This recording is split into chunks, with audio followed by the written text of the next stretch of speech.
என்று முன்னதாக அருளி செய்யப்பட்டதாலே கோயில் மூத்த திருப்பதிகம் என்று பெயர் கொடுக்கப்பட்டது. அடுத்து செய்ததை அடைமொழி இல்லாமல் கோயில் திருப்பதிகம் என்று மட்டும் சொல்லி இருக்கிறார்கள். இப்பொழுது கோயில் மூத்த திருப்பதிகம் நாம் சிந்தித்து விட்டோம். அடுத்த கோயில் பதிகம் என்பதற்கு நாம் இப்பொழுது வருகிறோம். இந்த பதிகம் தில்லையில் அருளியது என்று குறிப்பு இருக்கிறது. தலைப்பும் இது சிதம்பரத்துக்கு உரியதாக அமைந்திருக்கிறது.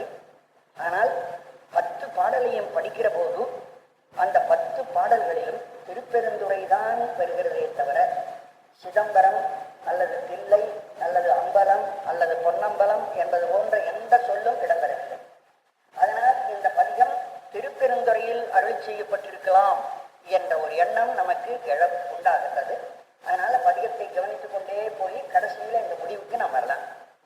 மாறி நின்றென்னை மயக்கிடும் வஞ்ச புலன் 5 வழிகடைத்த அமுதே ஊறி நின்றன்னுள் எழுபரஞ்சோதி உளவா காண வந்தருளாய் தேரலின் தெளிவே சிவபெருமானே திருப்பெருந்துறை உரை சிவனே ஈரிலாற்பதங்கள் யாவையும் கடந்த இன்பமே என்னுடைய அன்பே. இதில் அமுதே, சோதியே, சிவபெருமானே, சிவனே, அன்பே என்றெல்லாம் இறைவனை கூப்பிட்டார். கடைசியில் தனக்கு ஒரு வேண்டுகோள் விடுக்கிறார். காண வந்தருளாய், உன் திருவுருவத்தை நான் காணும்படியாக நீ எழுந்தபடி வர வேண்டும் என்று கேட்கிறார். அப்ப காண வந்தருளாய் என்று இவர் சொல்வதினாலே என்ன நாம் இங்கே யூகிக்க வேண்டியிருக்கிறது? திருப்பெருந்துறையிலே குருநாதராய் வந்து மணிவாசகரை ஆட்கொண்ட போது கோலம் காட்டினார். கொஞ்ச நாள் கழித்து அப்பெருமான் மறைந்து விட்டார். மறைந்த பெருமானை திரும்பவும் காண வேண்டும் என்பது மணிவாசகருக்கு விருப்பம். அதனாலே அந்த பெரிவாற்றாமையும் காணாமல் உன்னை நான் காண வேண்டும், அப்படி காணும் பொருட்டு நீ வந்தருள்வாயாக, இன்னொரு முறை எனக்கு குருநாதராக வர வேண்டும் என்று விண்ணப்பிப்பதை இதில் நாம் பார்க்கிறோம். மாறி நின்று என்னை மயக்கிடும் வஞ்ச புலனைந்தின் வழியடைத்த அமுதே அமுதே, அமுதமயமாக இருக்கின்ற பெருமானே, இறைவனே இன்ப வடிவானவன், சத்து சித்து ஆனந்தம் என்று 3 நிலைக்கு உரியவனாக இருக்கிறவன். அதிலே ஆனந்தம் அவனுடைய இறுதியான நிலை. அந்த நிலையைத்தான் இங்கே அமுதே என்று அவரை அழைக்கிறார். இந்த அமுதத்தை மாணிக்கவாசகருக்கு கொஞ்சம் காட்டிவிட்டார். கொஞ்சம் ருசி காட்டினான் பெருமான் குருநாதராக வந்து. அப்படி ருசி காட்டும் போது அந்த மாணிக்கவாசகரை வேறு திசைக்கு திருப்பி இருக்கிறார். மாணிக்கவாசகர் இதற்கு முன்னே எப்படி இருந்தார், இப்பொழுது எப்படி மாறி இருக்கிறார் என்று நாம் பார்த்தோமானால், இதற்கு முன்னே அவர் 5 இன்பத்திலே தோய்ந்திருந்தார். அந்த 5 புல இன்பத்தினாலே வருகிற இன்பம் சிற்றின்பம். அந்த 5 புலத்தையும் வேறு பக்கமாக திருப்பி அந்த சிற்றின்பத்தை நீக்கி இவருக்கு பேரின்பம் அளித்திருக்கிறார். அதை இங்கே சொல்ல வருகிறார். புலன் 5 வழி அடைத்த, 5 புலன்களின் வழியையும் அடைத்து விட்டார். 5 புலன்களும் செல்லும் வழியை அந்த புலம் ஓடாமல் அதனுடைய வழியை தடுத்து அப்புறம் எனக்கு அமுதத்தை கொடுத்த பெருமானே என்று சொல்கிறார். அப்ப 5 புலத்தை அடைக்காவிட்டால் அந்த 5 புலமும் சிற்றின்பத்திலே போகும், பேரின்பத்தை கைவிட்டுடும். பேரின்பம் தைக்கிற போது சிற்றின்ப நினைப்பு வரக்கூடாது. ஆகவே அந்த புலன்களை அடக்கினார் என்று சொல்கிறார். ஏன் புலனை அடக்க வேண்டும் என்று கேட்டால் அதற்கு மேலே அந்த புலனுடைய பொல்லாங்கை சொல்கிறார். புலன் என்ன செய்கிறது என்றால், மாறி நின்று, இயற்கைக்கு விரோதமாக மாறுபட்டு நின்று என்னை மயக்கிடும், என்னை மயங்க வைக்கின்றன வஞ்ச புலன், வஞ்சகத்தன்மை உடையனவாகிய 5 புலன்கள். அந்த 5 புலன்களும் வஞ்சகத்தன்மை உடையன, அதாவது தீங்கு செய்யக்கூடியன. எனக்கு நல்லது செய்வது போல காட்டி தீங்கு செய்கிறதுனாலே வஞ்சகம்னு சொன்னார். வஞ்சகம் என்பது ஏமாற்றல். உனக்கு நல்லது செய்ய போறேன், உனக்கு கண்ணால பார்த்து நீ ரசிக்கலாம், காதால் கேட்டு அனுபவிக்கலாம், வாயால சுவைச்சு பார்க்கலாம் என்றெல்லாம் இந்த புலன்கள் சொல்லி சொல்லி இந்த மனிதனை இந்த உலக போகங்களிலேயே இழுத்து கொண்டு போய் பேரின்பத்தை நாட ஒட்டாமல் கெடுத்து விட்டன. அதனால் அவைகள் வஞ்சகத்தன்மையுடைய புலன்கள். அதை எப்படி சொல்கிறார்? மாறி நின்று, இயல்புக்கு மாறி நின்று. இயல்பாக பேரின்பத்தை துக்க வேண்டிய ஆன்மா அந்த ஆன்மாவை அந்த நிலையிலிருந்து மாற்றி என்னை மயக்கிடும் அடியனாகிய என்னை மயக்குகிறது, உலக போகங்களிலே மயங்க வைக்கின்றதாகிய பஞ்ச புலன்கள் என்று சொல்ல வருகிறார். ஆகவே பேரின்பத்துக்கு மாறி நின்று சிற்றின்ப வழியிலே செலுத்துகின்ற வஞ்சகத்தன்மையுடையதாகிய 5 புலன்கள் என்று ஒரு உரை. இனி மாறி நிற்றல் என்பதற்கு இன்னொரு விதமான நோக்கத்திலும் அதை காணலாம். இந்த 5 பேருமே தங்களுக்குள் தாங்கள் ஒத்துப்போவது இல்லை. 5 பேரும் வேறு வேறு விதமாக எதிர் எதிர் விதமாக மாறுபட்டு நம்மை கெடுக்கிறார்கள். கண்ணை சொல்கிறது, இந்த சமயத்திலே கொஞ்சம் டிவியை முறுக்கிவிட்டு அந்த படத்தை பார்க்கலாமே என்று கண் ஒரு பக்கம் இழுக்கிறது. அதே சமயத்துல வாய் என்ன சொல்றது, கொஞ்சம் சாப்பிட வேண்டுமே என்று வாய் இழுக்கிறது. இப்ப பாக்குறதா சாப்பிட்றதா முடியல. 2 பக்கம் மாறி அந்த புலன்களே ஒன்றுக்கொன்று சண்டை போட்டுக்கொள்ளும். இது போல 5 புலன்களும் தங்களுக்குள்ளேயே ஒரு புலன் போகிற வழிக்கு மற்ற புலன் ஒத்து வருவதில்லை. அதை வேண்டாம் இதை செய், இதை வேண்டாம் அதை செய் என்று இவைகளுக்குள்ளே மாறுபாடு வந்து நம்மை மயக்கி தொந்தரவு செய்து கொண்டிருக்கும்படியான 5 புலன் என்றும் அதற்கு ஒரு உரை உண்டு. அப்படி உரை எழுதுகிறார் அப்படி சொன்னார்கள். ஆனால் இங்க வஞ்சகம் புலன் என்று பின்னே சொல்லுவதனாலே கிடைக்க வேண்டியது நமக்கு பேரின்பம், கிடைக்க வேண்டிய பேரின்பத்தை நாடவிட்டாமல் சிற்றின்பத்திலே செய்வதனாலே அந்த ஒரு மாற்றம் மட்டும் நான் வச்சு முதல் உரையாக சொன்னேன். மாறி நின்றால் பேரின்பத்துக்கு மாறாக சிற்றின்பத்திலே செலுத்தும்படியான அதில் வைத்து மயக்கத்தை தருகின்றதாகிய வஞ்சகத்தை உடைய புலன்கள். அந்த 5 வழி அடைந்தால் அது ஓடுகின்ற வழியை இறைவன் தடுத்து நிறுத்தினான். இதை நாமே தடுத்து நிறுத்த முயல வேண்டும். அப்படி முயல்வதற்கு மிக மிக பெரியவர்களாம் முயன்று இருக்கிறார்கள். அதான் புலனடக்கம் என்பதாக நாம் பல நூல்களில் பார்க்கிறோம். 5 புலத்தையும் அடக்க வேண்டும். அந்த 5 புலத்தையும் அடக்காவிட்டால் என்ன நேரும் என்று கேட்டால் வள்ளுவர் சொல்வார், இந்திரன் அதற்கு சான், இந்திரனே சாலும் கரி. ஆகவே புலன்களை ஒருவன் அடக்க வேண்டும். அடக்காத காரணத்தினால்தான் ஒரு இந்திரன் என்ன பண்ணுகிறான் என்று கேட்டால் அவன் பாம்பாக மாறிப்போனான். இது ஒரு கதை என்பதாக திருக்குறள் சொல்கிறது. ஆகவே புலன்கள் வழி போகாமல் அந்த புலன்களை அடைத்து விட வேண்டும் என்பதாக பொருள்கள். புலன் 5 வழியடைத்த அமுதே, வழியடைத்த அமுதேன்னு இருக்கு இல்லையா, வழியடைத்து அமுதேன்னு பிரிச்சா பொருள் சேராது. அமுதுக்கு அடைத்த என்ற பெயரச்சம் தான் அங்கே அடைமொழியாக நிற்கணும். அடைத்து என்ற வினையச்சம் ஒட்டி பெறாது. வினையச்சம் வினையோடு தான் சேரும், பெயரச்சம் பெயரோடு சேரும். அமுதே என்று பெயர் இருப்பதனாலே அடைத்த அமுது, அதான் பிரிக்க வேண்டிய முறை. பல பேர் என்ன பண்றாங்க, வழியடைத்து அமுதே அப்படி பிரிச்சு படிச்சிருவாங்க. அப்படி படிச்சா அடைத்து என்ற வினையச்சம் அமுது என்ற பெயரோட ஒட்டாது. ஆக அடைத்த அமுது அடைத்தமுதுன்னு வரும். அப்படி இலக்கணம் இருக்கிறது சேர்றது. ஊடி நின்று என்னுள் வரஞ்சோதி, 2வது விழி பரஞ்சோதி. அந்த இறைவன் ஜோதிமயமாக இருக்கிறார், மிகப்பெரிய ஜோதியாக இருக்கிறார். பரம் என்றால் மேலான என்று பொருள், மேலான ஒளியாக இருக்கிறார். அதான் அருட்பெருஞ்சோதி என்று வள்ளலார் சொல்றார். இறைவனை அவர் சோதி வடிவாகவே யாண்டும் காண்பதனாலே அந்த சோதியை பெருஞ்சோதி என்று சொல்றார். இது பரஞ்சோதி என்றால் 2 ஒண்ணுதான். பெருஞ்சோதி என்றாலும் பரஞ்சோதி. பெரு பரம் என்பது வடமொழி, பெரு என்பது தமிழ் சொல். வேற பொருள் 2 ஒரே பொருள் தான். அந்த சோதி எங்கே எழுகிறது, அந்த சோதியை எங்கே பார்க்கணும்னா வெளியில பார்க்க முடியாது. யோகத்தில இருந்து உள்ளத்துக்குள் தான் பார்க்க வேண்டும்.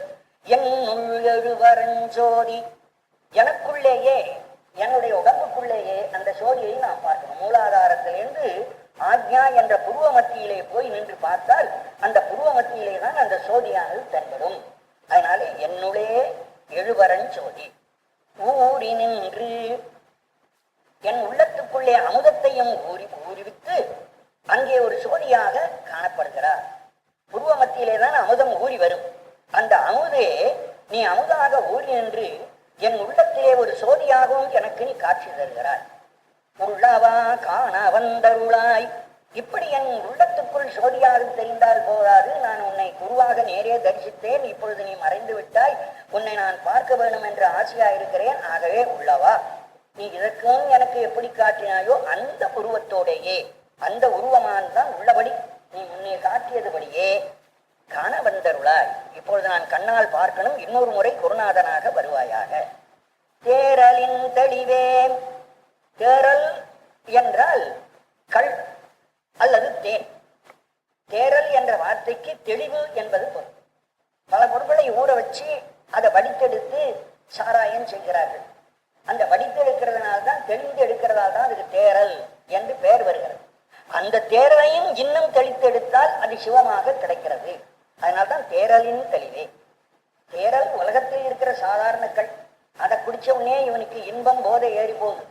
அதை விட இன்னும் மிக பெரும் போதையை தரக்கூடிய, மிக பேரின்பத்தை தரக்கூடிய இறைவன் அதுக்கும் தெளிவாக இருக்கிறான். தேரலின் தெளிவே. இது உலகியல் பற்றி பார்த்த ஒரு உரை. இனி ஞான மார்க்கத்தில் தத்துவமாக பார்க்கணும்னா தேரல் என்பது தெளிந்த ஞான அறிவு. வேதங்களை படிக்கிறார்கள், படித்து பொருள் அறிகிறார்கள். அந்த பொருளுடைய முக்கியமான வாக்கியங்களையும் அர்த்தங்களையும் ஓனிடகம் என்ற ஒன்றாக செய்திருக்கிறார். வேதம் பொதுவானது, அது கலங்கிய ஒரு கல் போல.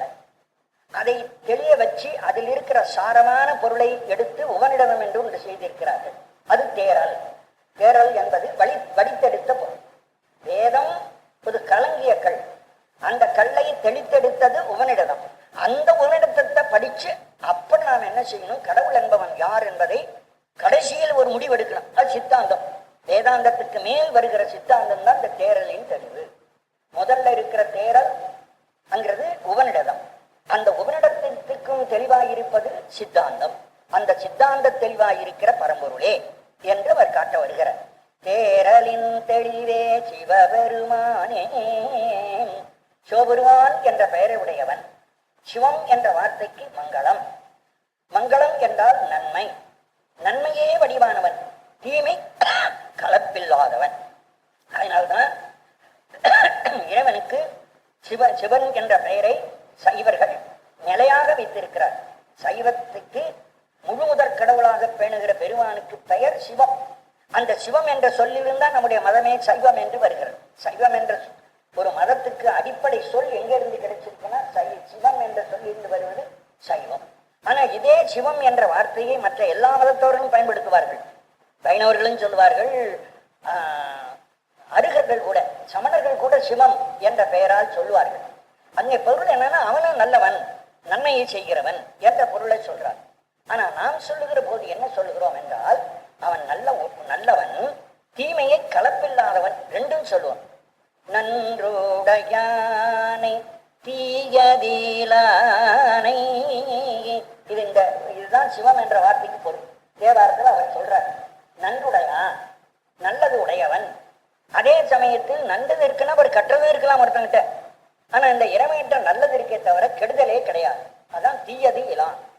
அப்போ மங்களம் என்ற வார்த்தைக்கு நன்றுடையான் மட்டும் சொன்னா போதாது, தீயதும் இல்லாதவன் என்றதையும் சேர்த்து பார்க்கணும். தீயதே இல்லாத நல்லதை உடையவன் அவன்தான் சிவன். சிவபெருமானே திருப்பெருந்துறையுரையே சிவனே. திருப்பெருந்துறை என்ற தலத்திலே எழுந்தருளி இருக்கிற சிவனே, ஈரிலா பதங்கள் யாவையும் கடந்த இன்பமே. இதுல கொஞ்சம் கொண்டு போட்டணும். ஈரிலா பதங்கள் என்று இங்க பாட்டு இருந்தாலும் அந்த ஈரிலா என்பது பதம் என்பதோடு சேராது. பதம் என்பது பதவி. இந்திர பதவி, பிரம்ம பதவி, விஷ்ணு பதவி என்று மேல மேல ஒரு பதவிகள் இருக்க. அதுக்கெல்லாம் ஒரு முடிவுண்டு. ஒரு காலத்துல எந்திரன் செத்து போடுவான், பிரம்மா செத்துடுவான், திருமால் செத்துடுவான். அது மாதிரி செத்தவர்கள் எத்தனையோ பேர் என்று கணக்கு போட்டு சொல்றார் நம்முடைய அப்பர் சுவாமிகள். 100 கோடி பிரமர்கள் நொந்தினார், 6 கோடி நாராயணர் அங்கனே, 7 கங்கை மணல் எண்ணில் இந்திரர் ஈரில்லாதவன் ஈசன் ஒருவன். ஆகவே மற்றவர்கள் எல்லாம் சாவார்கள், அவர்கள் பதவியும் அழிஞ்சு போகும். ஆகவே ஈரிலா பதம் என்று சேர்க்கப்படாது. அப்ப ஈரிலா என்பது வேற ஒரு இடத்துல போய் சேரப்போகுது. பதங்களின் பதங்கள் யாவையும் கடந்த இந்திரபதம், பிரம்மபதம், வைகுந்த பதம் என்று சொல்லுகிற இந்த பதங்களை எல்லாம் தாண்டிய ஈரிலா இன்பமே அந்த இடத்துல சேரும். அப்படி சேரும்படியாக இவர் ஏன் முன்னேறி போட்டிருக்காருன்னா அதுக்கெல்லாம் இலக்கணம் சொல்லுவார்கள். அது பல இந்த பதங்கள் யாவையும் கடந்த இன்பமேங்கிறது ஒரு சொல் நீர்மைத்தாகி அதற்கு முன் ஈரலா என்ற அடைமொழி நின்றது. அது இன்பமே என்பதோடு தொடர்புடையதாகும் என்பதாக கொள்ளுவார்கள். ஆகவே இன்பம்தான் ஈரில்லாதது. இறைவனிடத்தில் இருக்கிறது முடிவற்ற இன்பம். அந்த பேரின்பத்துக்கு ஒருத்தர் போய்விட்டா அந்த பேரின்பத்திலிருந்து திரும்பி வரவே மாட்டாங்க. அதான் மீண்டு வாரா. சிவபுராணத்தை சொல்றாரு, மீட்டிங்கு வாராமே வினைப்பிரிவு, மீட்டிங்கு வந்து வினைப்பிரிவு சாராமே. மீட்டிங்கு வருதல் இல்லை, திரும்ப இங்க வரமாட்டார்கள். அந்த இன்பம் அங்கேயே நீடிக்குமே தவிர கொஞ்ச நாள் இருந்து நின்று போய் அப்புறம் வேற இடத்துக்கு அவர் போவார்கள் என்ற பேச்சே கிடையாது. அதுதான் முடிவற்ற இன்பம். அப்போ இன்பத்துக்கு தான் ஈரிலாம் அடைமொழி சேர்க்கணும், பதங்களுக்கு சேர்க்கக்கூடாது என்று நாம் பார்க்கணும். ஏன்னா சில பாடல்களை படிக்கிற போது சில சொற்கள் எந்தெந்த இடத்திலே ஏகின்றன என்று புரிந்து கொள்ளும். என்னுடைய அன்பே, என்னிடத்திலே இருக்கிற அன்பே வடிவான பெருமானே என்றெல்லாம் கூப்பிட்டு அவர் என்ன கடைசியில் கேட்கிறார், உள்ளவா காண வந்தல்ல, உன்னை உள்ளபடி நான் பார்க்கணும், இன்னொரு முறை நீ குருநாதராகி எனக்கு முன் வர வேண்டும். அதான் முடிவு. இந்த பாட்டினுடைய கடைசி ஒரு வினைமுற்றான் இருக்கிற ஒரு வாக்கியம் காண வந்தருளாய் என்ன. அன்பினாலடியேன் ஆவியோடாக்கை ஆனந்தமாய் கசிந்து உருக என்பரம் அல்லா இன்னருள் தந்தாய்.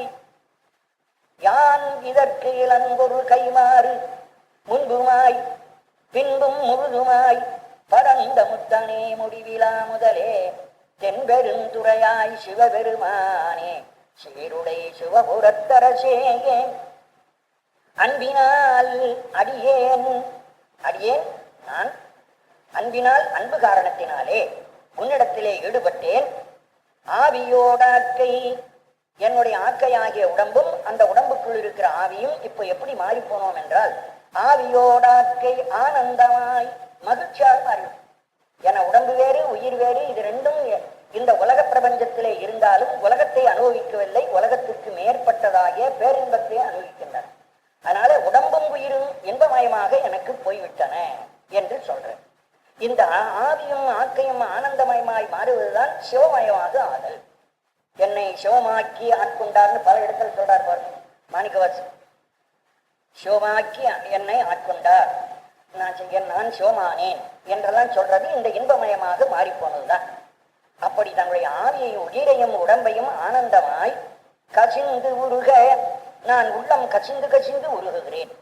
கசிதல் என்பது ஒரு புது பானையில தண்ணீர் ஊற்றி மூடி வச்சுட்டோம்னா அந்த பானைக்குள் இருக்கிற தண்ணி அந்த புது பானையிலிருந்து வெளியில அப்படியே முத்து முத்தா வேர்த்து வலிது பாருங்க, அதான் கசிதல்.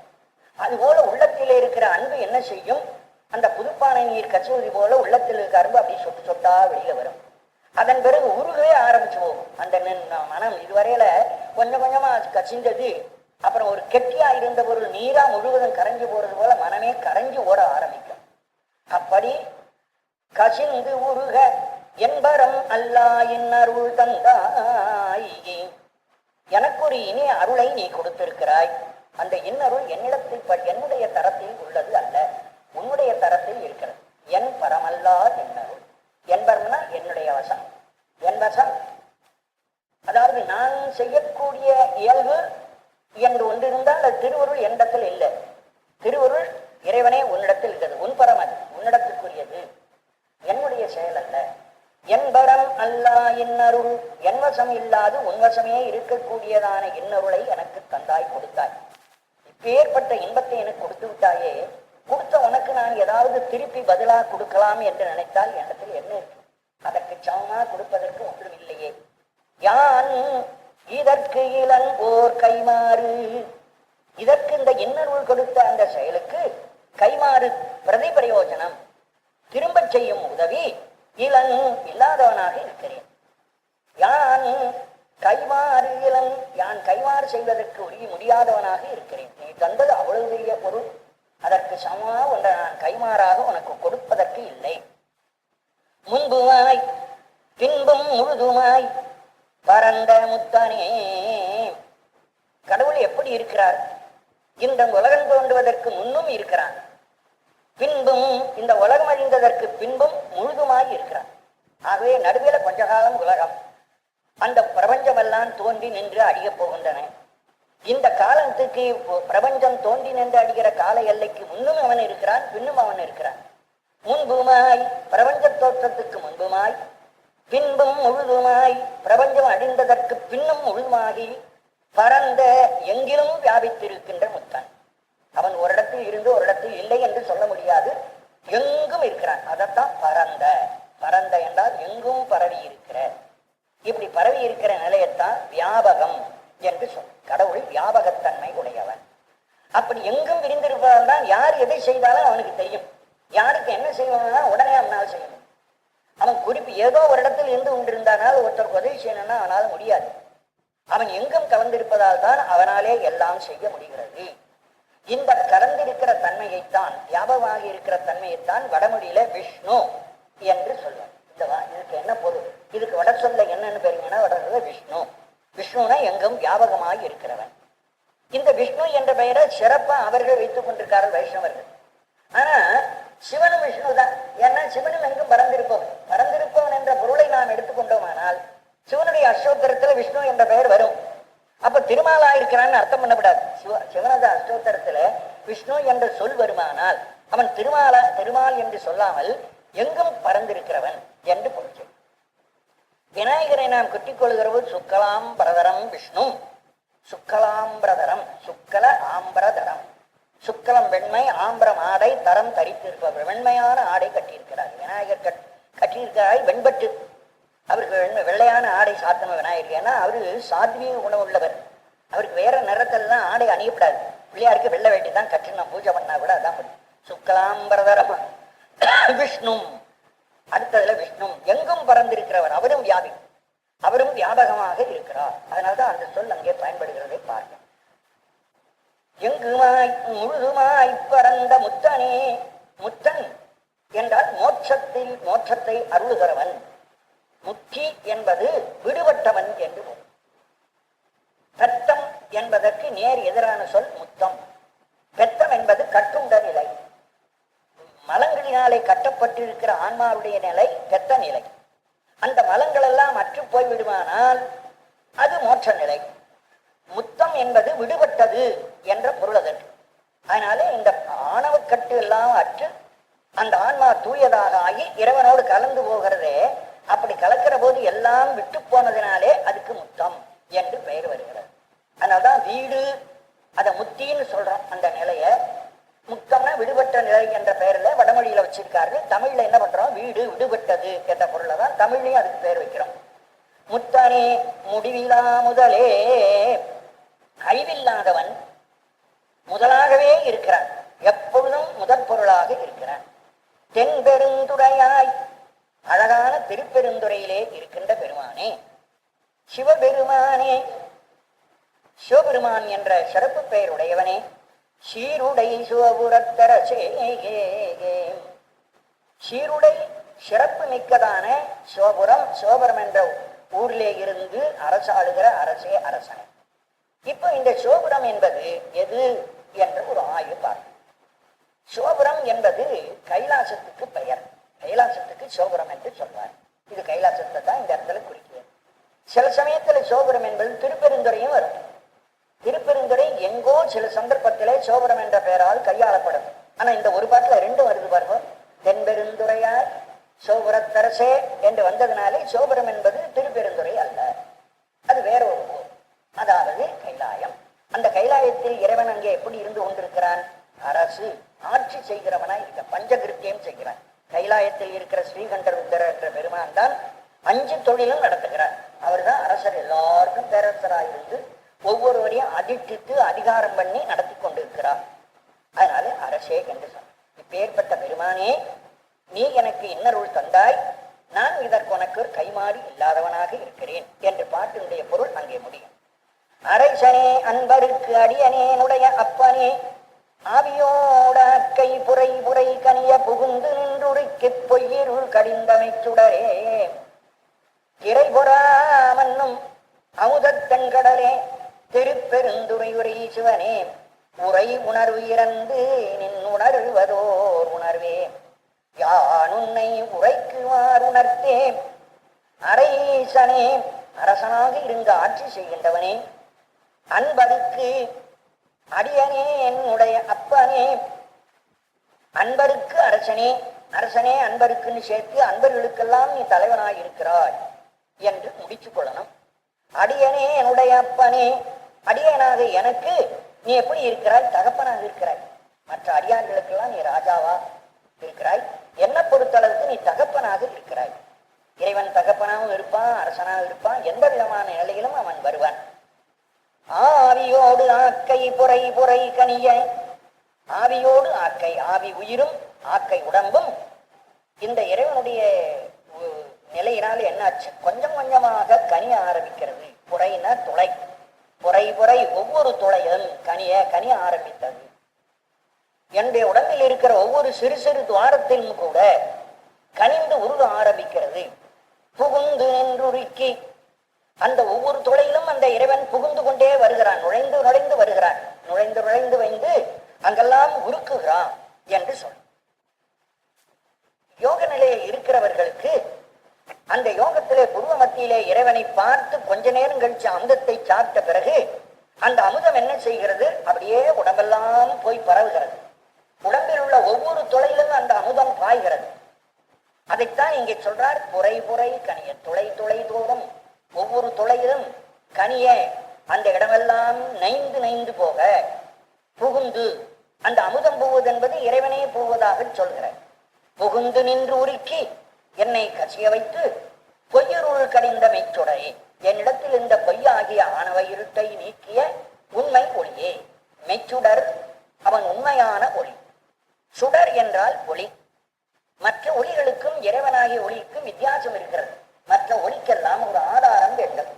விளக்குன்னா அதுக்கு எண்ணெய் ஊற்றணும், திரி போடணும், அப்புறம் ஏற்றி விடணும். எண்ணெய் இருக்கிறவர் ஏரியும் எண்ணெய் ஆகி வச்சோன்னு நின்றுவோம். ஆனால் இறைவன் இருக்கிறானே, அவன் ஒளி, அந்த ஒளிக்கு எண்ணெய் கிடையாது, திரி கிடையாது, அது ஆகி போயிடுங்கிற கவலை கிடையாது. என்றைக்கும் அது ஒளிமயமாகவே இருக்கு. அதனால மெய்ச்சுடர், நிலை வேறான ஒளி, அழியாத ஒளி.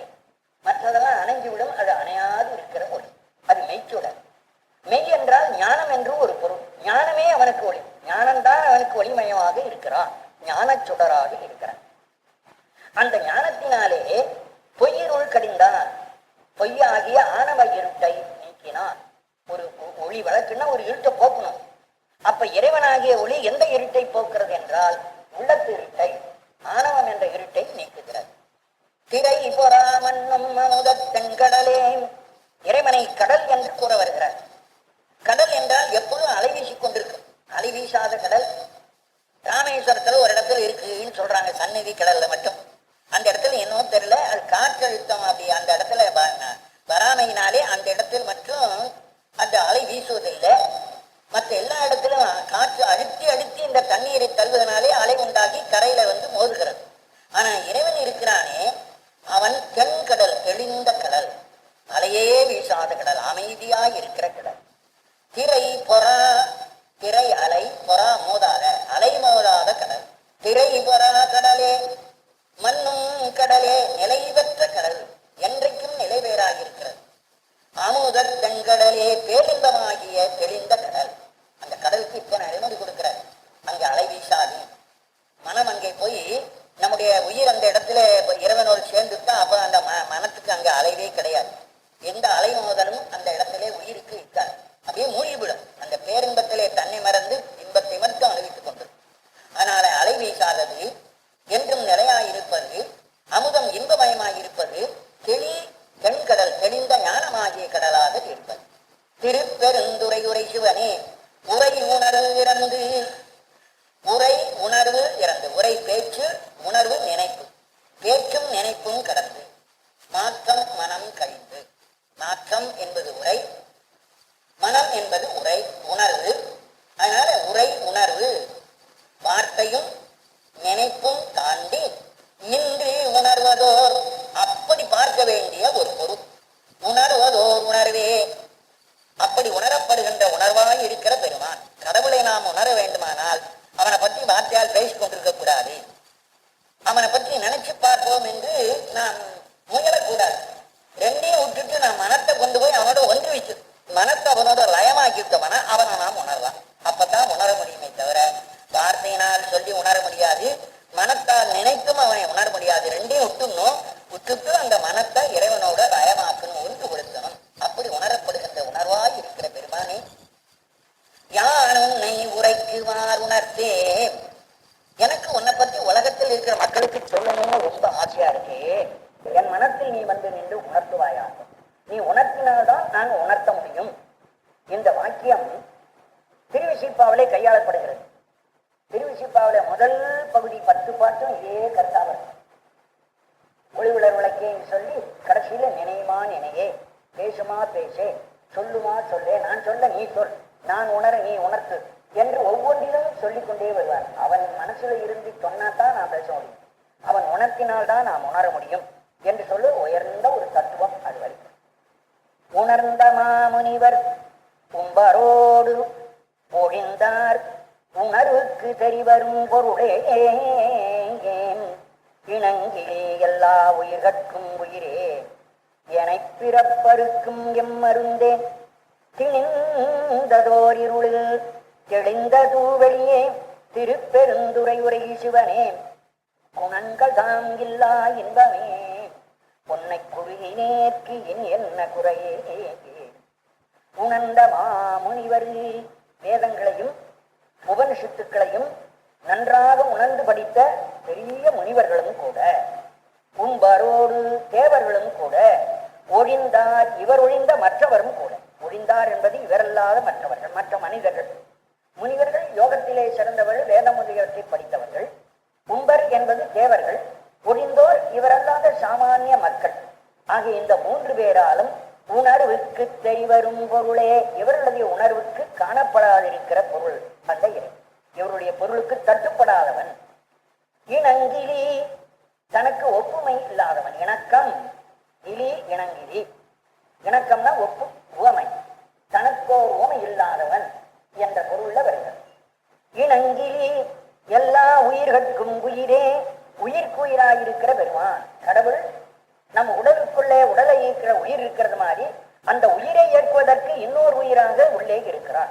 அதனால்தான் அவனை அந்தராத்மா என்று சொல். நம் உடம்புக்குள்ளே இருக்கிறது ஆத்மா, ஆத்மாவுக்குள்ளே இருக்கிறது அந்த அந்தர்னா உள்ளேன்னு அர்த்தம். அந்தர் ஆத்மானா உள்ளே இருக்கிறது, உயிருக்குள்ளே இருக்கிற இன்னொரு ஆத்மா. அதனால அந்தராத்மாவாக இறைவன் இருக்கிறோம். அதைத்தான் உயிருக்குயிரே என பிறப்பறுக்கும் எம்மருந்தே, என்னுடைய பிறப்பை அறுக்கின்ற மருந்தாக இருப்பவனை. பிறவி என்பது ஒரு பிணி, அந்த பிணியாகிய நோயை அறுக்கணும்னா மருந்து வேணும், அதுக்கு மருந்தா இறைவன் தான் இருக்கிறார். இறைவனை மருந்து என்கிறார். அவர் என்ன மருந்து? பிறவி பிணிக்கு மருந்தாக இருக்கிறார். திணிந்ததோர் இருளில் ரொம்ப மிகச்சரிந்த இருட்டு, அதான் திணிந்த இருள். ரொம்ப கொஞ்சம் கூட வெளிச்சம் இல்லாது இருக்கிற இருட்டுக்கு வரும்போது அதை நம்ம கும்மிருட்டுன்னு உலகத்தை சொல்றோமே, அதான் திணிந்த இருட்டுங்கிற அந்த இருளிலே தெளிந்த தூவெளியே, அந்த இருளிலும் நீ இடையிலே வந்து எனக்கு தெளிவை காட்டுவாய். அப்படி ஆணவமாகிய அப்பேற்பட்ட திணிந்த இருளுக்குள் நான் கடப்பேன். அதுதான் மிகப்பெரிய இருட்டு, மிக கொடுமையான இருட்டு. அந்த திணிந்ததோர் இருள் என்பது இங்க ஆணவம். ஆணவமாகிய அந்த இருட்டுக்குள் நான் கிடக்கிற போது கொஞ்சம் கொஞ்சம் வந்து எனக்கு ஒளி கொடுக்கிற பெரிய பெரிய ஒளி கொடுப்பான். கொடுத்தானா அவன் கண்ணால தாங்க முடியாது. அந்த ஆணவ இருளுக்கு கிடக்கிற உயிருக்கு அப்ப கொஞ்சம் தான் வெளிச்சம் காட்டலாம், அது கண்ணுக்கு ஏற்றுக்கிற மாதிரி. அதான் தெளிந்த தூவெளியே, அப்போ தெளிவிக்கும்படியான தூய சிறு வெளிச்சமே. திருப்பெருந்துரை உரை சிவனே குணங்கள் தாம் இல்லா இன்பமே. இன்பம் என்பது கடவுளிடத்திலே இருக்கும்படியான ஒரு ஆனந்த நிலை. அந்த ஆனந்தத்துக்கு யாராவது அடைமொழி உங்களால் சொல்ல முடியுமா? அடைமொழி சொல்ல முடியாது. அதனால அடைமொழி இல்லை என்பதற்குத்தான் குணங்கள் தாம் இல்லா இன்பம். குணம் இல்லாத இன்பம்னா அடைமொழி இல்லாத இன்பம். தாமரை என்று ஒரு பொருள் எடுத்துக்கிறோம். அது என்ன தாமரைன்னு ஒருத்தர் இருக்கிறார், செந்தாமரை. அவர் தாமரைக்கு முன்னே செம் என்று ஒரு அடைமொழி கொடுக்கிறோமே, அது தாமரைக்கு குணம். தாமரையினுடைய நிறம் சிவப்பு நிறம், சிவப்பு நிறத்தை உடைய தாமரை. அதுபோல உலகத்தில் உள்ள எல்லா பொருளுக்கும் ஒரு குணம் சொல்லலாம், ஒரு அடைமொழி போடலாம். இந்த பேரின்பத்துக்கு ஏதாவது அடைமொழி இருக்கா? கிடையாது. அதனாலே குணங்கள் தாம் இல்லா இன்பமே, ஒரு குணம் இல்லாத அடைமொழி கூறப்படாத ஒரு பேரின்பம். உன்னை குறுகினேற்கு, உன்னை நான் நெருங்கி விட்டேன், இனி என்ன குறையே? எனக்கு என்ன குறை இருக்கு? எனக்கு என்ன வேண்டும் பொருள் இருக்கிறது? குறை என்றால் வேண்டும் பொருள். அதுதான் உரை எழுதுறான். சங்க காலத்திலே புறநானூற்றில குறை என்ற ஒரு சொல் வருது. பயக்குறை இல்லை தாம் வாழும் நாளே, தாம் வாழும் நாள் பயக்குறை இல்லை, முடிக்கப்படும் பொருள் எதுவும் இல்லாமல் பயனற்று போய்விடும் அப்படின்னு ஒரு பாட்டில் சொல்ல வர. அப்ப குறை என்பதற்கு வேண்டி முடிக்கப்படும் பொருள். தேவை என்று மற்றவரிடத்துல போய் சொல்லி அவரிடத்துல இந்த கேட்டு வாங்கிட்டு வர்றோமே, அதுக்கு பெயர் குறை. ஒருத்தட்ட போய் குறை சொல்றது, ஐயா என்கிட்ட இந்த பொருள் குறையுது, என்கிட்ட குறைச்சலா இருக்கு, என்கிட்ட இல்ல, நீ எனக்கு கொடு என்ற இடத்துல யாசிக்கிறோமே, அதுதான் குறை. அது மாதிரி ஏதாவது எனக்கு குறை உண்டான்னா குறை கிடையாது. எனக்கு ஏதாவது வேணுங்கிற ஆசை இருந்தா தானே குறை. எனக்கு எதுவும் வேணுங்கிற வேட்கையே கிடையாது. நீயே என்று வந்துட்டிய, அப்புறம் ஒன்னை தவிர என்னோட இன்னொரு பொருளை போய் நான் என்ன கேட்க போகிறேன்? அதனால எனக்கு என்ன குறை என்று அவர் சொல்றார். குறைவிலா நிறைவே போதிலாமுதே நீரிலா கொடுஞ்சுடற்குன்றே மறையுமாய் மறையின் பொருளுமாய் வந்து என் மனத்திடை மன்னிய மன்னே சிறை பெறா நீர் போல் சிந்தை வாய்ப்பாயும் திருப்பெரும் துறையுரை சிவனே இறைவனே நீ என் உடல் இடம் கொண்டாய் இனி உன்னை என்கிறக்கே நீ குறைவிலா நிறைவே. அந்த இறைவன் நிறைந்திருக்கிறான். பூரணம், நிறைவு என்பது பூரணம். அந்த பூரணம் என்று சொல்லுகிறது கூட கொஞ்சம் குறைவாக இருந்து கூட பூரணமாக இருக்கலாம். ஒரு பெரிய பாத்திரத்துல தண்ணீர் நிரப்புறார்கள், 3/4 பாகம் தண்ணீர் அமைச்சு தண்ணி நம்பி போச்சுன்னு சொல்லலாம் வெளியில் இருக்கிறவங்க. இன்னும் ஒரு இன்ச்சு அந்த பாத்திரத்தில் தண்ணி ஒரு இன்ச்சு உயரத்துக்கு தண்ணி கொள்ளும். அது நிறைவல்ல. அந்த பாத்திரம் வழியுது பாருங்க, அப்படி வழியும்படியா வர்றது தான் நிறைவு. ஆனா குறையில்லாத நிறைவு. இன்னும் கொஞ்சம் தண்ணி ஊத்தலாம் என்ற குறையான இடம் அதில் இல்லாதபடி நிறைந்திருக்கிற நிறைவு. அதுபோல இறைவன் இந்த உலகமெங்கும் நிறைந்திருக்கிறானே, நிறைகிற போது எங்காவது ஒரு இடத்துல குறையா நிரம்பாமல் விட்டு மற்ற இடம்லாம் நிறைஞ்சிருக்கிறானா? கிடையாது. குறையா விட்டு வச்ச இடமே கிடையாது. எல்லா இடத்திலும் நிரம்பி இருக்கிறான். அவன் நிறையாதது என்று விட்டு வைத்த குறையான இடமில்லாமல் நிறைந்ததினாலே தான் குறைவிலா நிறைவே கோதிலா அமுதே, குற்றமில்லாத அமுதம், எந்த விதமான குற்றமும் சொல்லப்பட முடியாத இன்பமாக இருக்கிறார். குறைவிலா நிறைவு என்பதற்கு அவன் பூர்ணத்துவம் குறைவில்லாதது என்று உரை சொன்னேன். இன்னொரு உரை என்னன்னு கேட்டீங்கன்னா, அவனிடத்துல பெரும் செல்வம் இருக்கிறது. அந்த செல்வத்துல ஒரு நாள் கூட குறைவே வருவதில்லை. எவ்வளவு எடுத்தாலும் அப்படியே நிறைஞ்சேதான் இருக்கும். அந்த இடத்துல இருந்து ஒரு துளி கூட குறைகிறது இல்லை. ஆகவே அவனிடத்துல குறை என்பதே இல்லாது நிறைந்த பேரின்பம் அவனிடத்தில் இருக்கிறது என்ற பொருளும் சொல்லலாம். ஈரிலா கொடுஞ்சுடற்குன்றே, முடிவில்லாதவன், ஈரில்லாதவன், அழியாதவன், கொடுஞ்சுடற்குன்று, ஒளிவிட்டுக் கொண்டிருக்கிற மலை, ஒளிமலையாக நெருப்பு மலையாக இருக்கிறான். மறையுமாய் வேதமாக இருக்கிறான். மறையின் பொருளுமாய், அந்த வேதத்தை படித்து பெறப்போகிற பயன். பொருள் என்பது பயன், மறையின் பொருள் என்பது வேதத்தின் பயனாய் இருக்கிறான். வேதமாக இருக்கிறவனும் அவன் தான். வேதத்தை படிச்சு விட்டு நாம அடைய போகிற பொருள் இறைவன் தான். அந்த இறைவனாக மறையின் பொருளாக அதன் பயனாகவும் இருக்கிறான். மறையின் பொருளுமாய் சொன்னார் பாருங்க, வேதத்துக்கு பொருள் இறைவன். அதுபோல்தான் இந்த திருவாசகத்துக்கு என்ன பொருள்னு கேட்டாங்க எல்லாரும். அப்ப என்ன சொன்னார்? திருவாசகத்துக்கு பொருள் இந்த நடராஜாதான் காட்டிட்டார். இந்த திருவாசகத்தை படிச்சு நீங்க அடைய போற பயன் என்னன்னா, இந்த நடராஜா தான் நீங்க அடைய போறீங்க, நடராஜா தான் நீங்க கடைசியில பெறப்போகிற பொருள் என்று அவர் அதற்கு கை சுட்டி காட்டினார் என்பது அவருடைய வரலாற்றிலே வருது. அதுக்கு இது ஒரு அடித்தளம். அவரே தன் பாட்டில் வேதத்தின் பொருள் அவன், அதுபோல் நான் பாடிய இந்த தமிழ் வேதத்துக்கும் அவனே பொருள் என்பதாக பின்னே சொல்லி இருக்கிறார். மறையுமாய் மறையின் பொருளுமாய் வந்து என் மனத்திடை மன்னிய மன்னே, என் மனத்துக்குள் வந்து நிலைத்து விட்டவனே. மண் என்றால் நிலைத்தவன், எப்பொழுதும் நிலையாக இருக்கிறவன். சிறை பெறா நீர் போல், அணை கட்டப்படாத தண்ணீரை போல. சிறைனா அணை, சிறை பெறா, அணை பெறா, அணைக்கு அடங்காத நீர். அணைய கட்டுறோம், ஆனா அணைக்கு மேல தண்ணி வந்தா மேல வழியத்தான் செய்யும். அப்ப அணைக்கு கட்டி கிடங்காத தண்ணி மேல வழிஞ்சு ஓடுவது போல, சிறை பெறா நீர் போல், அணைக்க முடியாத நீரை போல, சிந்தை வாய்ப்பாயும் என் மனத்திலே பாய்ந்து வருகிற திருப்பெருந்துறை உரை சிவனே, திருப்பெருந்துறையில் இருக்கிற பெருமானே, இறைவனே, எமக்கு தலைவனே, நீ என் உடலிடம் கொண்டாய், நீ என் உடம்பையே இடமாக கொண்டு விட்டாய், என் உடம்புக்குள்ள வந்து பூந்து விட்டாய். இந்த உடம்புதான் உனக்கு ஆலை, ஊனுடம்பு ஆலயம், உள்ளம் பெருங்கோயில் என்று நமது திருமூலர் சொல்றார். அதுபோல இவர் சொல்றார், என் உடலை நீ இடமாக கொண்டாய், என் உடலையே கோயிலாக கொண்டு விட்டாய். இனி உன்னை என் இறக்கேனே, இனிமேல் உண்டத்தில் போய் என்ன கேட்க போறேன்? நான் கேட்க வேண்டியது ஒன்னைத்தான் கேட்கணும். நீங்க தான் என் உடம்புக்குள்ளே வந்துட்டிய, வந்த பிறகு நான் உன்ட்ட வந்து எனக்கு இன்னொன்னு வேணும் நான் கேட்க போறேன். எனக்கு கிடைக்க வேண்டியது கிடைச்சு போச்சு. இனிமே நான் யாசிக்க போவது ஒன்று. இறக்கேன், யாசிக்க மாட்டேன். இறக்கேன் என்பது இறத்தல், யாசித்தல். இறக்கேன், யாசிக்க மாட்டேன் என்ற பொருள். இனி உன்னை யாசிப்பது இல்லை. இந்திர இறந்திறந்து உருக என் மனத்துள்ளே எழுகின்ற சோதியே. இறந்து இறந்து உருக, பெருமானே வரணும், பெருமானே நீ வரணும் என்று உன்னை இறந்திறந்து கேட்கிறேன். உருக, நான் உருகுகிறேன். என் மனத்துள்ளே எழுகின்ற சோதியே. அப்பொழுது என் மனத்துக்குள் நீ வந்து எழுந்து விட்டாய். பெருமானே நீ எழுந்தருள வேண்டும், எழுந்தருள வேண்டும் என்று நான் பிரார்த்தனை பண்ணிக்கிட்டே இருந்தேன் ரொம்ப நாளா. அந்த பிரார்த்தனை பலித்தது. என் உள்ளத்துக்குள் நீ சோதியாக ஒரு நாள் தெரிந்து விட்டாய். நான் யோக காட்சியிலே உன்னை பார்த்து விட்டேன் என்கிறார். என் மனத்துள்ளே எழுகின்ற சோதியே. இமையோர் சிறந்தனில் பொலியும் கமலச் சேவடியாய். அடியாய் திருவடி உடையவன், சேவடியாய் சிவந்த திருவடி, கமலச் சேவடி தாமரை போன்ற சிவந்த திருவடி.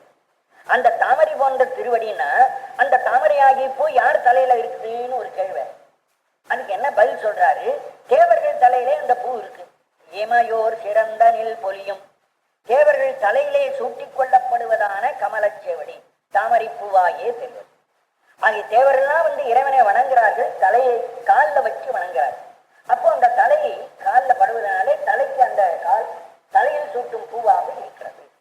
திருப்பெருந்துறை உரை சிவனே நிறந்த ஆகாயம் நீர் நிலம் தீ கால் ஆயி. ஆயவை என்பதை ஆய் என்று அதில் முதல்ல நிறுத்தி விடணும். நிறந்த ஆகாயம், எங்கும் ஒரே மாதிரியாக விரிந்திருக்கிற ஆகாயம். ஆகாயம் மட்டும் துண்டு துண்டா இல்லை, மற்ற எல்லா பூதங்களும் தனித்தனியா விட்டு விட்டு இருக்கு. தண்ணின்னு சொன்னா ஒரு ஆத்துல, ஒரு குளத்துல, கிணத்துல, கடல்ல இப்படி தனித்தனியான இடத்துக்கு போயிடுது. நெருப்புன்னு சொன்னா ஒரு அடுப்புல அல்லது யாகக்குழியில இப்படி வேற ஒவ்வொரு இடத்துல அது தனித்தனியா துண்டா போகுது. ஆனா இந்த ஆகாயம் மட்டும் எங்கும் இருக்குது. காற்று கூட ஓரளவு ஆகாசத்துல போய் அதுக்கப்புறம் ஆகாயத்துக்கு மேல காத்து கிடையாது. ஆகவே நிறந்த ஆகாயம், எங்கும் ஒரே படித்தாய் படவி இருக்கிற ஆகாயம். நீர், அதுபோல் நிரந்தரம் இல்லாத நீர், நிலம் பூமி, தீ நெருப்பு, கால் காற்று, ஆய், இந்த பஞ்சபூதமாக நீ ஆயிருக்கிறாய். அவை அல்லையாய், இந்த அஞ்சுமாகி இவை அல்லாதவனுமாக நீ இருக்கிறாய். இந்த அஞ்சுமாக இருக்கிறாய், இந்த அஞ்சும் அல்லாதவனாகவும் இருக்கிறாய். விளங்க மாட்டேங்குது நமக்கு. இந்த மாதிரி சொல்லிவிட்டா நமக்கு விளங்காது. கடவுள் அஞ்சு பூதமா இருக்கிறான், பூதம் அல்லாதவனா இருக்கிறான்னு எப்படின்னு நம்ம சொல்லி ஆகணும். இப்ப தண்ணீரை பார்க்கிற போது முழுவதும் தண்ணீரும் அவனே என்று காண்கிற ஒரு காட்சி. ஆனா அந்த தண்ணீருக்குள் ஊடுருவி நிற்கிறவன் அந்த பெருமான். அதுபோல் காற்றுக்குள் ஊடி நிறுவி நின்று காற்றை இயக்கிறான், தண்ணீருக்குள் ஊடுருவி தண்ணீரை இயக்கிறான், நெருப்புக்குள் ஊடுருவி நீரை இயக்கிறான். ஆகவே அவன் தீ அல்ல, அவன் தீக்குள் இருந்து இயக்கிறவன், நீர் அல்ல நீருக்குள் இருந்து இயக்கிறவன். இது தத்துவ ஆராய்ச்சியில போய் பார்க்கிற போதுதான் தெரியும்.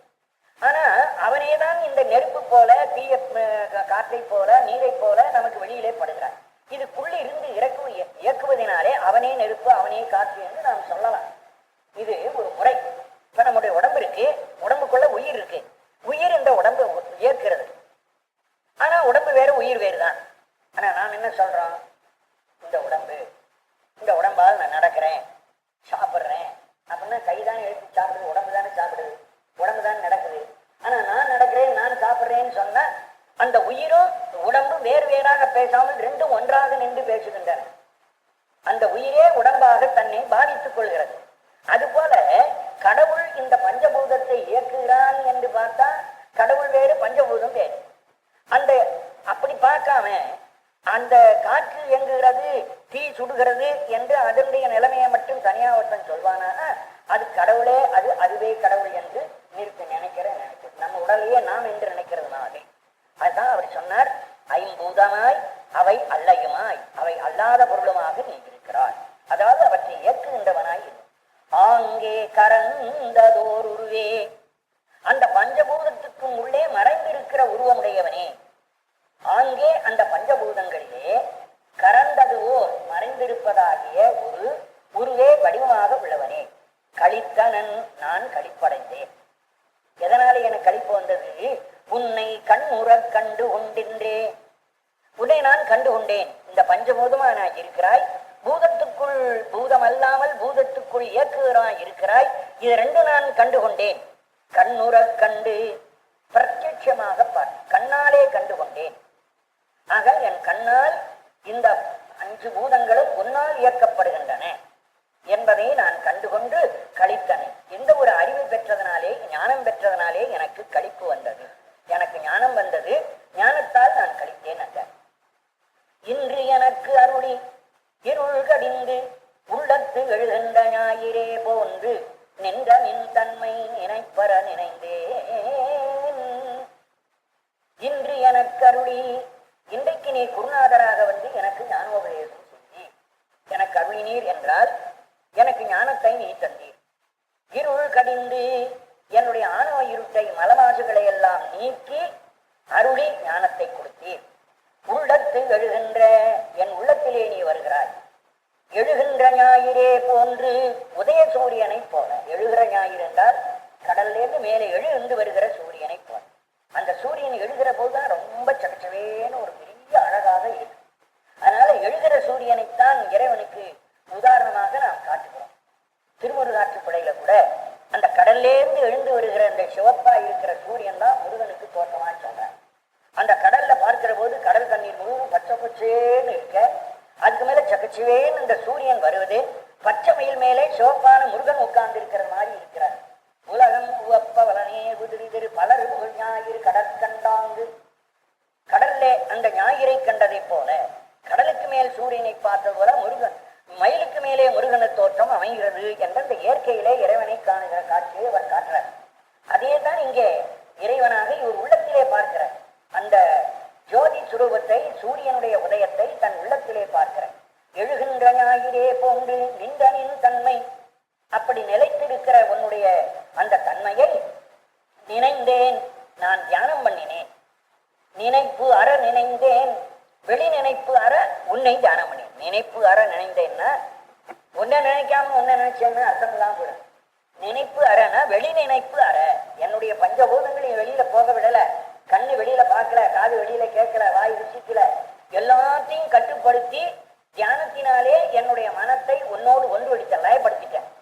அப்படி நினைப்பு அற, வெளி நினைப்பு எதுவும் இல்லாமல் உன்னை நான் தியானம் பண்ணினேன்.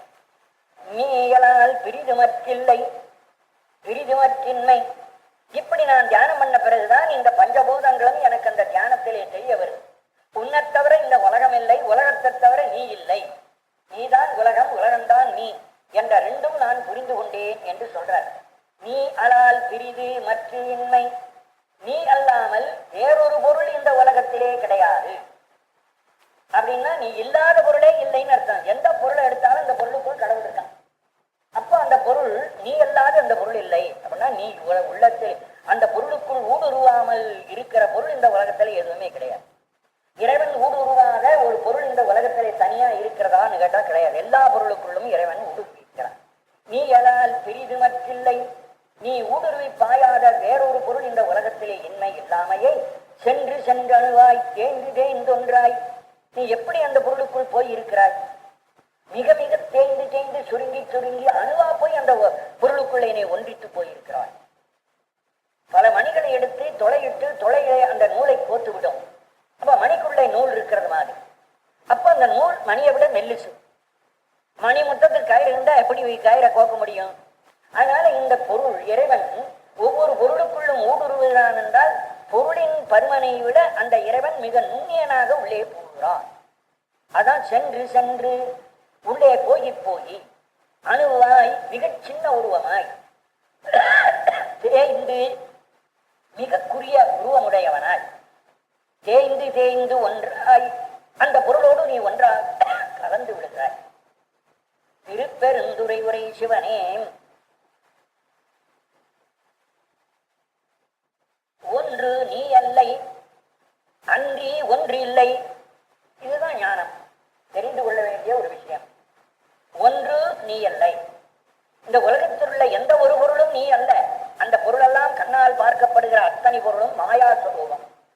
ஒன்றும் நீ அல்லை, இந்த உலகத்தில் உள்ள அத்தனை பொருளும் நீ அல்லை. ஆனால் நீ அன்றி ஒன்றில்லை, நீ இல்லாமல் எந்த பொருளும் தனியா இல்லை. கேட்டா அந்த பொருள் நீ அல்ல. ஆனா இந்த பொருள் நீ இல்லைன்னு சொல்லிட்டா நீ இல்லாம தனியா அந்த பொருள் இருக்கான கிடையாது. நீ இல்லாம பொருள் இல்லை, நீ உள்ள ஊடுருவித்தான் இருக்கிறாய். ஆகவே நீ இந்த உலகத்தில் உள்ள சமஸ்த பொருளிலும் நீ ஊடுருவிக்கிறாய். ஆனா ஊடுருவப்பட்ட பொருள் நீ அல்ல. ஊடுருவியவன் வேறு, ஊடுருவப்பட்ட பொருள் வேறு. ஊடுருவப்பட்ட பொருள் மாயா காரியத்தால் வந்தது, ஆனால் ஊடுருவியவன் இறைவன். இரண்டையும் அறிந்து கொள்வதுதான் நம்முடைய சைவ சித்தாந்தத்தினுடைய நுணுக்கமான எல்லை. அதான் ஒன்றும் நீ அல்லை, அன்றி ஒன்றில்லை, யார் உன்னை அறிய இருப்பாரே. இப்படி நுனித்து அறிந்து கொள்ளத்தக்கவரை ஞானம் பெறுகிறவன் இந்த உலகத்தில் யார்? இதுதான் கேட்டாரு. உன்னை பத்தி நான் சொல்லணும். முதல்ல ஒரு பாட்டு கேட்டார் பாருங்க, உன்னை உரைக்குமா யான் உன்னை உரைக்குமாறு உணர்த்தேன். உன்னை பத்தி நான் உலகத்தை ஜனங்களுக்கு தெரிய வைக்கணும், எனக்கு சொல்ல தெரியல, நீ என் உள்ளத்திலிருந்து சொல்லி கொடுனாரு. இப்ப அவன் சொல்லித்தரான். ஒன்று, அதாவது இந்த உலகத்தில் யாதொரு பொருளும் கடவுள் இல்லாமல் இல்லை. கடவுள் எல்லாவற்றிலும் பூந்திருக்கிறான். ஆனால் இந்த உலகத்தில் இருக்கிற பொருள் வேறு, கடவுள் வேறு. பொருளே கடவுள் நினைக்கப்படாது, பொருளுக்குள் அவன் ஊடுருவிக்கிறான். அவன் ஊடுருவாத பொருள் இல்லை என்பதை நாம் தெரிந்து கொள்வதுதான் நியாயம். இது இந்த ஞானத்தை, அந்த கடவுளை பற்றி தெரிந்து கொள்ள வேண்டிய வார்த்தை. இதை இறைவன் உள்ளுணர்வாக உணர்த்த அதை நமக்கு உணர்த்தி இருக்கிறார் இந்த பாட்டு. பார்பதம் மண்டம் அனைத்துமாய் முளைத்து, பார் பூமி, பதம் இந்திரபதம், பிரம்மபதம், வைகுண்ட பதம் என்ற பதவிகள், அண்டம், இன்னும் இதற்கு மேல் இருக்கிற பலவேதமான எல்லா பிரபஞ்சம் என்ற முழு உருண்டை, அனைத்துமாய் இவை எல்லாமாகி முளைத்து இந்த உலகத்திலே தோற்றம் பெற்று பரந்ததோர் படரொளி பரம்பேயே, இத்தனை பொருளிடத்திலும் பரவி இருக்கும்படியான ஒளிப்பரப்பே ஞான ஒளியாக இருக்கிறான். இந்த உலகம், உலகத்தில் இருக்கிற மற்ற உலகங்கள், பதவிகள், அதற்கு மேல் இருக்கிற அண்டம், இந்த அண்டம் முழுவதும் அவன் இருக்கிறான். இந்த அண்ட பொருள் அனைத்தும் பிரபஞ்சம், அது மாயை. அந்த மாயை கடவுள் அல்ல. இந்த பொருள் அந்த இறைவன் இல்லாமல் தனியா நிற்க முடியாது. அந்த இறைவனை ஆதாரமாக வச்சுதான் இது நிற்குது. இத்தனை பொருளுக்குள்ளும் அவன் ஒளியாக உள்ளே புகுந்து நின்று கொண்டிருக்கிறான். நீருரு தீயே, நெருப்பு தனியா தான் இருக்கும் நாம் நினைக்க முடியாது. நெருப்பு என்ன பண்ணும், அடுப்புக்கு கீழே நெருப்பு போட்டு கொளுத்தி மேல ஒரு பானையை வச்சு தண்ணீரை ஊற்றிட்டோம்னா அந்த நெருப்பு பானையை தழுவி, பானைக்கு உள்ளே இருக்கிற தண்ணீரை தழுவி தண்ணீருக்குள் போய் சூடா ஏறி போகுது. அப்ப நெருப்பு என்ன ஆச்சு, தண்ணீருக்குள்ளே இருக்குது. தண்ணீர் தான் இந்த மாயா பிரபஞ்சம். தண்ணீருக்குள் இருக்கிற சூடு இருக்கு பாருங்க, அந்த சூடு தான் இறைவன். இப்ப கலப்புக்கு ஒரு உதாரணம், இந்த பிரபஞ்ச பொருள் முழுவதும் இறைவன் கலந்திருக்கிறான்னா எப்படி கலந்தான்? தண்ணீருக்குள் இருக்கிற சூட்டை போல. அந்த சூடு தண்ணீரின் எல்லா பாகத்திலையும் இருக்கு. இந்த இடம் சுடுது, இன்னொரு இடம் சுடலேன்னு சொல்ல முடியாது. அந்த சூடு தண்ணீரின் எல்லா பாகத்திலும் இருக்கிறது. அது போல கடவுள் இந்த பிரபஞ்சம் முழுவதும் கலந்திருக்க, தண்ணீருக்குள் சூடு இருப்பது போல அவன் அதான் நீர் உரு தீயே, தண்ணீருக்குள் இருக்கிற சூட்டை போல நினைவதேல். அப்படி நினைப்பது என்பது அரிய. அப்படி நினைக்க வேண்டும் என்று சொன்னால் அது கூட அருமையான காரியமே. நின்மலா, குற்றமற்றவனே, நின்னருள் வெள்ளச் சீருரு சிந்தை எழுந்ததோர் தேனே. நின் அருள் வெள்ளம், நின் திருவருள் வெள்ளத்தில் இருந்து உண்டாகிய தேன், சீருரு சிந்தை, சிறப்பு மிக்க அடியாருடைய உள்ளத்திலே எழுந்ததோர் தேன், உள்ளத்தில் எழுந்த தேன், மனத்திலே எழுகிற தேன் அந்த சோகமா. அந்த இறைவன் உள்ளத்திலே இருந்து எழுகின்ற தேனாக இருக்கிறார். திருச்சிப்பாவில் வருது இந்த மாதிரி நினைக்கிறேன். சித்தத்துள் சித்திக்கும் தேனே, மனத்திலே சித்திக்கின்ற தேன், மனத்தில் வருகிற தேன் என்று சொல்ற இந்த பாட்டினுடைய தாக்கம் தான் திருச்சிப்பாவெல்லாம். இதெல்லாம் படிச்சுட்டு இந்த பொருளை அவங்க அனுபவிச்சு வேற வார்த்தைகளாலே சொல்றார்கள். ஆகவே பொருள் ஒண்ணுதான். இங்க என்ன பொருளோ அந்த பொருள் தான் அங்கேயும் திருச்சிப்பாவில் இருக்கு. வார்த்தை மட்டும் வேறாக வருது. இந்த கருத்துக்கள் அங்கெல்லாம் ஊடுருவி போய்விட்டார். நின்மலா நின்னருள் வெள்ளச் சீருரு சிந்தை எழுந்ததோர் தேனே, திருப்பெருந்துறையுரை சிவனே, யார் உறவு எனக்கு? இந்த உலகத்துல எனக்கு யார் சொந்தம்? வேறு யாரும் சொந்தம் இல்லை. எல்லாரும் சொந்தம் விட்டுட்டேன், எனக்கு சொந்தமே கிடையாதுங்க. எப்ப விட்டுட்டார்? 2 திருவடிகளும் இறைவன் தலைமையில் வச்ச போதே எல்லாவரும் விட்டு போச்சுன்னார். இணையார் திருவடி எந்தலை மேல் வைத்தலுமே துணையான சுற்றங்கள் அத்தனையும் தொடர்ந்தொழிந்தேன் என்று அவரே சொல்லி இருக்கார். ஆகவே மற்ற ஒரு உறவல்ல, நீதாயா உறவுன்னு சொல்றாரு. யார் யார் உறவு எனக்கு இங்கு? எனக்கு உறவு என்று சொல்லுகிறோர் உன்னை தவிர வேறு யார் இந்த உலகத்தில்? ஆர் அயல், எனக்கு பக்கத்து வீட்டுக்காரன் யார்? அதுவும் நீதான். அயல் எனக்கு வேற ஒருவனும் அல்ல, எனக்கு அயலானவன் நீயே.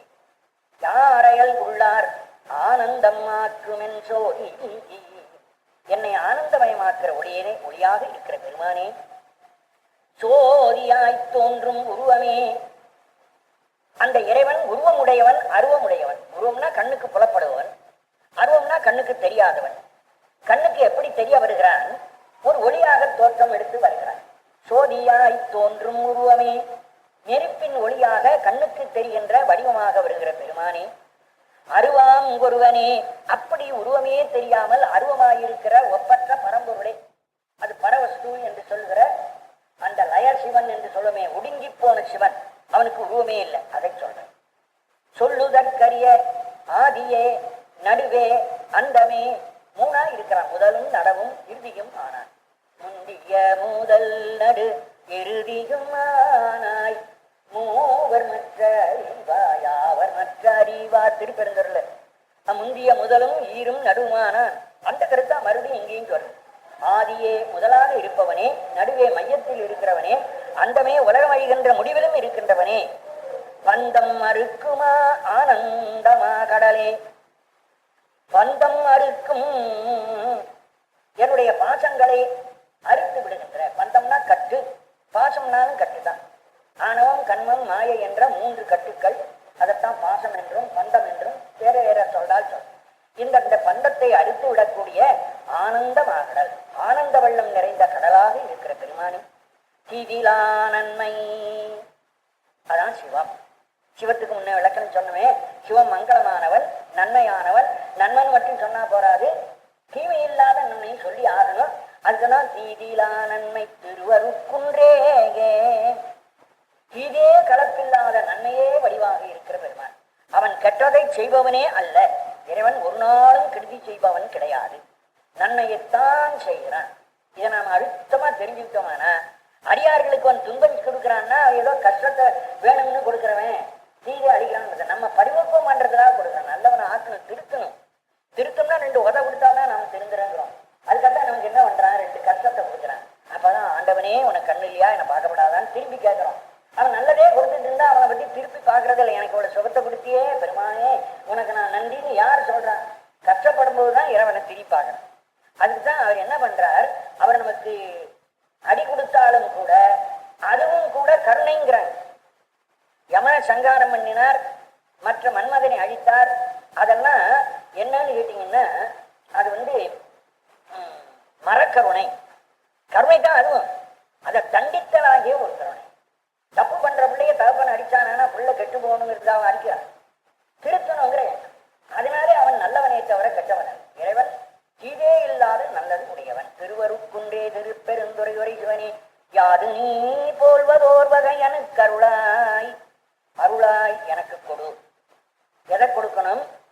நீ போல்வதோர் வகை, உன்னை போன்ற ஒரு நிலை எனக்கு கொடு. உன்னுடைய நிலை எனக்கு உண்டாகணும். அப்ப உன்னுடைய நிலை என்பது ஆனந்தம். ஆனந்த நிலை எனக்கு வரணும். யாது நீ எந்த இன்பமாக இருக்கிறாயோ அதை போல்வதோர் வகை, அந்த ஆனந்தமாகிய ஒரு நிலையை எனக்கு அருளாய். எனக்கு பேரின்பத்தை கொடு. வந்திரின் இணையடி தந்தே, நீ உன் திருவடியை எனக்கு கொடு, மோட்சத்தை கொடு, வீடு பேற்றை கொடு. அதனாலே எனக்கு பேரின்பத்தை எனக்கு அளிப்பாய். இணையடி தந்து நீ போல்வதோர் வகை அருளாய் என்றால், இனவடி கொடுத்தாலே, திருவடி கொடுத்தாலே என்ன கிடைக்க போகுது? பேரின்பம் தான். திருவடி அடைஞ்சால் அதுல இருந்து வரப்போகிறது பேரின்பம். அதனால பேரின்பத்தை அருளாய். தந்தது உந்தன்னை கொண்டது எந்தன்னை சங்கரா ஆர்கொலோ சதுரரு. சங்கரனே, உனக்கு எனக்கு ஒரு வியாபாரம் நடந்தது. இந்த வியாபாரத்துல யாரு கட்டிக்காரன்? உண்மையான நான் என்ன பொருள் கேட்டனோ அந்த தரக்கம் கிடையாது. எனக்கு இதாயா ஏமாந்து போனேன், நான் தான் கெட்டிக்காரன். இந்த வியாபாரத்துல யார் சதுரர், யார் கெட்டிக்காரன் கேட்டேன். என்ன கொடுத்து என்ன வாங்கி கொண்டோன்னு கேட்டா, என்ன நான் ஒன்றை கொடுத்தேன், நீ ஒன்ன எனக்கு திருப்பி கொடுத்தேன். நான் யாரு? ஒரு அல்பன், எதற்கும் லாயக்கில்லாதவன். இதை வச்சு எந்த விதமான இன்பத்தையும் பெற முடியாது. ஆனா நீ எப்படிப்பட்டவன்? பேரின்பது உடையவன். நீ என்கிட்ட வந்துட்டா எனக்கு இன்பம் கிடைக்கும், நான் உன்கிட்ட வந்தா நீ என்ன பெறப்போகிற? அதனால தந்ததி உன் தன்னை, உன்னையே எனக்கு நீ கொடுத்து விட்டாய். தந்ததி எனக்கு கொடுத்த பொருள் என்னவென்றால் உன்னை, உனது திருவடி பேரின்பமாகிய உன்னையே எனக்கு நீ கொடுத்து விட்டாய். கொண்டது என் தன்னை, என்னிடத்திலிருந்து வாங்கி கொண்டது என்ன? என்னை நீ வாங்கி கொண்ட. ஆகவே ஒன்றுக்கும் பற்றாத என்னை நீ வாங்கி மிக விலை மதிப்புடைய உன்னை எனக்கு நீ தந்ததனாலே சங்கரா, இன்பத்தை செய்பவனே, ஆர்களோ சதுரர், இதில் யார் கட்டிக்காரர்? சங்கரா என்ற வார்த்தையை ஏன் வச்சான்னா, சங்கரன் என்றால் இன்பம் செய்பவன். இறைவன் ஆன்மாவுக்கு இன்பம் செய்கிறான். சம் இன்பம் கர செய்தல், இன்பம் செய்தவன் என்ற வார்த்தைக்கே பொருள். என்ன இப்ப பேரின்பத்தை கொடுத்தார் இல்லையா, இறைவன் தன்னை கொடுத்து இந்த ஆத்மாவை அவர் வாங்கி கொண்டார். அதனால இந்த உயிரினாலே இறைவனுக்கு இன்பம் கிடையாது, இறைவனால் தான் உயிருக்கு இன்பம். இந்த வியாபாரத்தில் உயிருக்கு தான் லாபமே தவிர ஆண்டவனுக்கு எந்த லாபம் இல்லை. அதனால் கேட்கிறார், இன்னும் விவரம் பண்ணி சொல்றார். அந்தம் உண்டில்லா ஆனந்தம் பெற்றேன், உன்னை நீ எனக்கு கொடுத்ததினாலே ஆனந்தம் பெற்றேன். ஆனந்தம் எனக்கு கிடைத்தது, ஆனந்தம் மகிழ்ச்சி. ஆனா ஆனந்தம் என்பது உலகத்தில் இருக்கிற எல்லா மகிழ்ச்சியும் அல்ல. நாம் எல்லாத்தையும் ஆனந்தம் சொல்லிடுறோம்.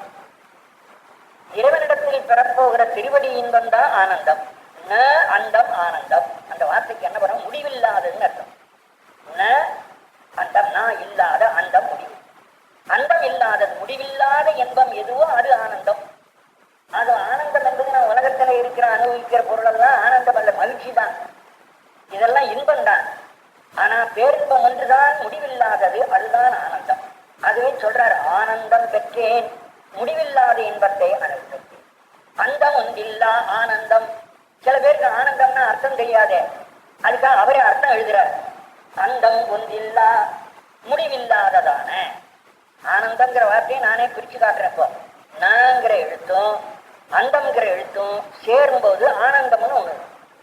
இங்கிலீஷ்ல எதிர்மறையாக்காக அன், யூஎன் என்ற 2 எழுத்தை போட்டு இன்னொரு வார்த்தை சேர்க்கிறான்னு வச்சுங்க. அப்ப அது எதிர்மறை பொருளை கொடுக்கும்.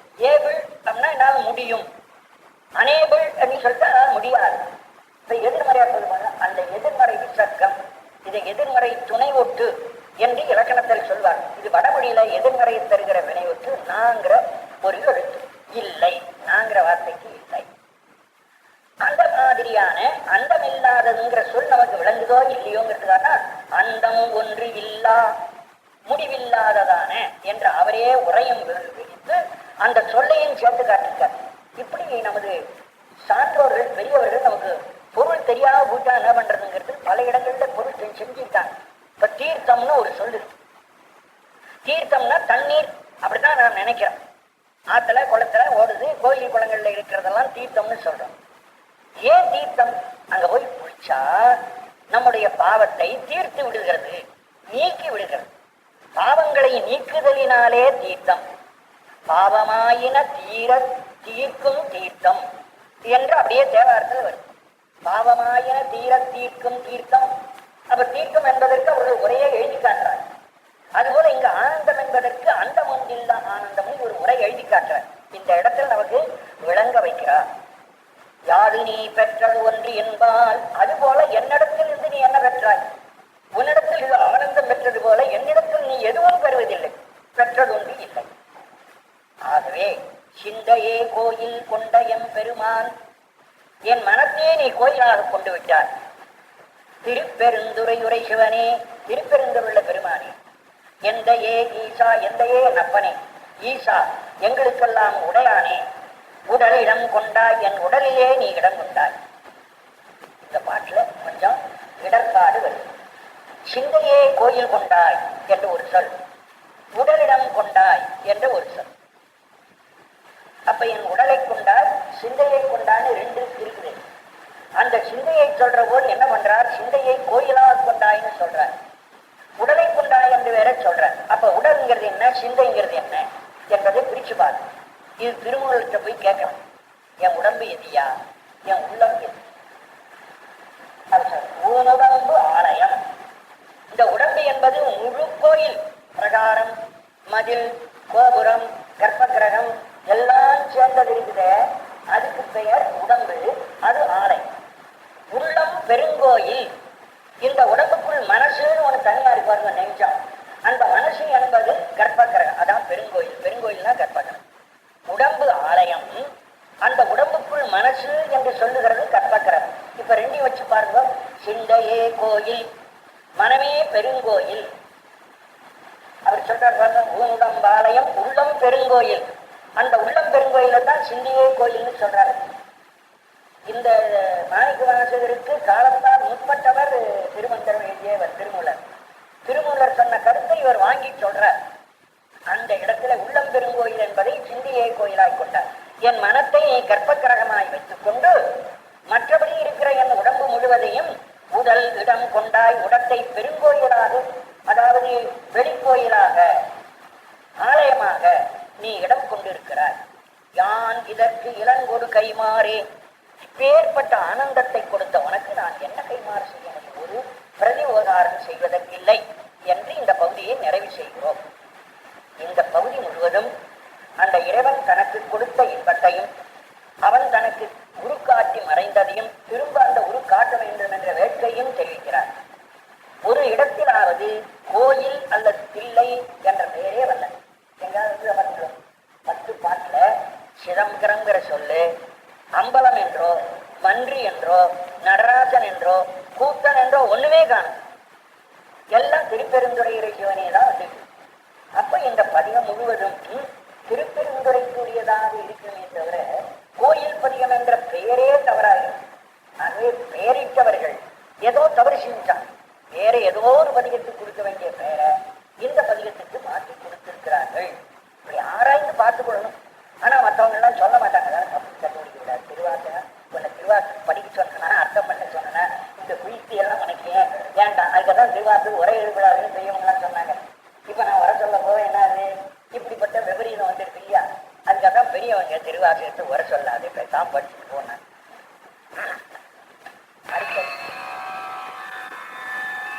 ஓம் நம சிவாய. ஓம் நம சிவாய.